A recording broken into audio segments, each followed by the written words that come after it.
நல்லவை கேட்போம் நமது சேனலில் பாரிஜாத அபகரணம் பற்றி கேட்போம். கிருஷ்ணனும் சத்யபாமையும் அதிதி தேவியினிடத்திலே ஆசீர்வாதங்களை பெற்று அதிதி தேவியினுடைய ஒரு ஆக்கியினால் இந்திரன் இவர்களுக்கு எல்லா உபச்சாரங்களையும் செய்கிறான். அந்த உபச்சாரங்களை எல்லாம் பெற்றுக்கொண்டு அங்கிருந்து கிளம்பக்கூடிய சமயத்தில் இந்திரனுடைய மனைவியான சசி தேவி அவளிடத்தில் அந்த தோட்டக்காரர்கள் நிறைய பாரிஜாத புஷ்பங்களை கொண்டு வந்து கொடுக்க அவற்றை வாங்கி கொண்டு அப்படியே தன் தலையில் வைத்து அலங்காரம் செய்து கொள்கிறாள் சசிதேவி. அங்கிருந்த சத்யபாமைக்கு ஒரு பூ கூட கொடுக்கவில்லை. இவள் மனுஷ பிறவியைச் சேர்ந்தவள், அதனால் இந்த புஷ்பத்தை சூட்டிக்கொள்வதற்கு தகுதி இல்லை என்று தேவஸ்திரிகள் மட்டுமே இவற்றை சூட்டிக்கொள்ள தகுதியானவர்கள் என்று தானே சூட்டிக்கொண்டாள். அதனால் சத்யபாமைக்கு கொடுக்கவில்லை. சசீச்ச சத்யபாமாயை பாரிஜாதஸ்ய புஷ்பகம் ந ததௌ மானுஷீம் மத்வா ஸ்வயம் புஷ்பைரலங்கதா.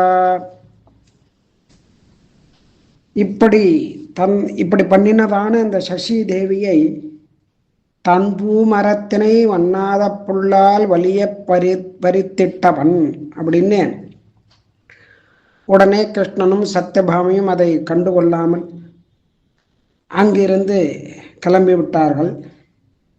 செல்லும் வழியில் இந்திரனுடைய உத்தியானவனம், அதாவது நந்தவனம் தோட்டமானது குறுக்கிட்டது. பிராட்டியுடன் அங்கு சென்று அந்த தோட்டத்தினுடைய அழகை ரசித்துவிட்டு செல்லலாம் என்று கிருஷ்ணன் சத்யபாமையை அழைத்து கொண்டு தோட்டத்திற்கு சென்றான். அங்கே ஓரிடத்தில் கிருஷ்ணன் அந்த பாரிஜாத மரத்தை பார்த்தான்.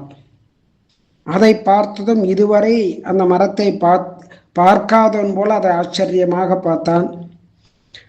தங்க தகடு போல பிரகாசித்தன அதனுடைய பட்டைகள். மரம் அப்படி அழகான மரத்தை ரசித்து கொண்டிருக்கக்கூடியதான அந்த கிருஷ்ணன் அப்பொழுது சத்யபாமையை இதை பார்த்து விட்டு கிருஷ்ணனிடத்திலே பேச ஆரம்பிக்கிறார். பிராணநாதரே, தாங்கள் என்னை பற்றி எப்பொழுதுமே ரொம்ப பிடிக்கும் என்று கூறுவீர்கள். நீதான் எனக்கு பிரியமானவள் என்று கூறுவீர்கள். ஜாம்பவதி ருக்மிணி அவளை போல இல்லாமல் அதற்கு மேலே அன்புக்கு உரியவள், என் மனத்திற்கு மிகவும் உகந்தவள், இப்படியெல்லாம் கூறியிருக்கிறீர்கள், நினைவு இருக்கிறதா என்று கேட்டாள். இவள் எதற்காக இந்த பீடிகை போடுகிறாள் என்பதை தெரிந்து கொண்டான் கிருஷ்ணன். தெரியுமே அப்படின்னார். திருப்பி சொல்றாள், ஏ பிரபு, என்னை பற்றி தாங்கள் சொன்னதெல்லாம் உண்மையா அல்லது பொய்யா அப்படின்னு கேட்குறார். உடனே கிருஷ்ணன், பிரியமானவளே, நான் ஒரு பொழுதும் பொய் சொன்னதே கிடையாது, அதுவும் உன் விஷயத்தில் உன்னிடத்தில் பொய்யே சொன்னது கிடையாது அப்படின்னு சொல்கிறார். இந்த ஒரு தருணத்தை பயன்படுத்தி கொள்ள நினைத்த சத்யபாமா, அப்படியானால் இந்த மரத்தை துவாரகையில் என் வீட்டு தோட்டத்தில் வைக்க வேண்டும், அதை செய்வீர்களா என்று கேட்கிறாள். இந்த மரம் மிகவும் அழகாக இருக்கிறது, நான் இந்த மரத்தில் உள்ள இந்த புஷ்பத்தை தலையில் சூட்டிக்கொள்ள வேண்டும், எங்கு பார்த்தாலும் எனக்கு இந்த புஷ்பம் கிடைக்கவில்லை, அதனால் இந்த மரம் எனக்கு வேண்டும் என்று கேட்கிறார். அவ்வளவுதானே, இதை உடனே செய்கிறேன் அப்படின்னு சொல்லி காலதாமதம் செய்யாமல் உடனே அந்த கருடனை அழைத்து இந்த மரத்தை அவன் தோளில் மேலே போட்டு இதை கொண்டு சத்யபாமாவனுடைய தோட்டத்தில் வைக்க வேண்டும் என்று கூறுகிறான் கண்ணன். கற்பகக்காவு கருதிய காதலிக்கு இப்பொழுது ஈவன் என்று இந்திரன் காவினில் நிற்பன செய்து நிலா திகழ் முற்றத்துள் உய்த்தவன் என்னை புறம் புல்குவான், உம்பர்கோன் என்னை புறம் புல்குவான் அப்படின்னு ஆழ்வார் ரொம்ப ரசிக்கிறார். இந்த காரியத்தை காலதாமதம் செய்யாமல் உடனே செய்து காண்பித்தான். அந்த உடனே செய்ததான் அந்த அழகு, அந்த பாங்கு எவ்வளவு அழகாக இருக்கிறது அப்படின்னு கொண்டாடுறார். உடனே அந்த மரத்தை துவாரகைக்கு எடுத்துட்டு போகணும் அப்படின்னு சொல்லி இது பண்ண உடனே இந்த மரத்தை வேதரூபியான கருடன் அவன் மேலே ஏற்றி விட்டான். அந்த கருடன் தான் ஒரு சமயம் இந்த தேவலோகத்திலிருந்து அமுதத்தையும் கொண்டு வந்தவன். அதனால் அவனிடத்திலேயே இந்த காரியத்தையும் ஒப்படைக்கலாம் என்று சொல்ல அந்த கருடனும் அந்த பாரிஜாத மரத்தை அப்படியே தன்னுடைய ரெக்கைகளுக்கு அடியில் மறைத்து வைத்து கொண்டிருந்தது. யோஜிதோத யதுவம்சகேதுனா ख्यात कीर्तिरमृतापहारतः உச்சிபன் खगपति सुरद्रुमं பக்ஷபங்கி விபினே நிவிவிஷத்தே அப்படின்னு யாதவாபியுதயத்தில் சுவாமி தேசிகன் அந்த பாரிஜாத மரத்தை கருடன் தன்னுடைய ரெக்கைகளை வைத்து கொண்டதான் அந்த அழகை வர்ணிக்கிறார். இப்படி ஆழ்வாரும் சுவாமி தேசிகனும் இந்த பாரிஜாத அபகரணத்தை மிக அழகாக வர்ணிக்கிறார்கள், அனுபவிக்கிறார்கள். இப்படி இந்த மரத்தை கருடன் மீது கொடுத்த உடனேவே அந்த தோட்டத்தில் இருந்த காவலாளிகள் எல்லோரும் ஓடி வந்து மறிக்கிறார்கள். கோவிந்தா, இந்த பாரிஜாத மரத்தை அபகரித்து செல்லப் போகிறாயா? அது ஒரு பொழுதும் நடக்காது. தேவேந்திரனுடைய பத்னியான சசி தேவி விரும்பி தினமும் சுட்டி கொள்ளக்கூடியதான இந்த புஷ்பத்தை சுட்டி கொள்ளக்கூடியதான இந்த மரம், அவள் பூவை சுட்டி கொண்டு அந்த அழகை ரசித்து விட்டுதான் மற்ற காரியங்களை தினமும் இந்திரன் செய்வார். அதனால் நீ இதை எடுத்துக்கொண்டு செல்வதற்கு நாங்கள் அனுமதிக்க மாட்டோம், விடமாட்டோம் அப்படின்னு எல்லாரும் வந்து வழிமறிக்க, இதை நாங்கள் எடுத்துக்கொண்டு தான் செல்வோம் அப்படின்னு சொல்லி நீ வந்து அவள் உடனே சொல்கிறான். அந்த காவலாளிகிட்ட சத்யபாமாவே சொல்கிறான், சசி தேவி யாரு, அந்த இந்திரன் யாரு, இந்த பாரிஜாத மரத்துக்கும் அவளுக்கு என்ன சம்பந்தம்? திருப்பார்கடலை கடையும் பொழுது அதில் பல வஸ்துக்கள்லாம் வந்தது. அதில் சந்திரன் வந்தது, அமுதம் வந்தது, காமதேனு வந்தது, எல்லாம் பொது சொத்துக்கள். அதெல்லாம் எடுத்துட்டாச்சு. அதை எடுத்துட்ட பிற்பாடு இந்த பாரிஜாத விருட்சத்தை நாங்கள் எடுத்துன்னு போகிறோம் அப்படின்னு சொல்லி சசி தேவிட்ட நானே சொல்கிற மாதிரி இதை சொல்லுங்கோ அப்படின்னு சொல்கிறார். சசி தேவியே, இப்பொழுது என் நாதன், என்னுடைய கண்ணன் கிருஷ்ணன் உன் தோட்டத்திலிருந்து பாரிஜாத மரத்தை அபகரித்து செல்கிறார். உன் நாதனான இந்திரனுக்கு நீ மிகவும் வேண்டியவளாக இருந்தால்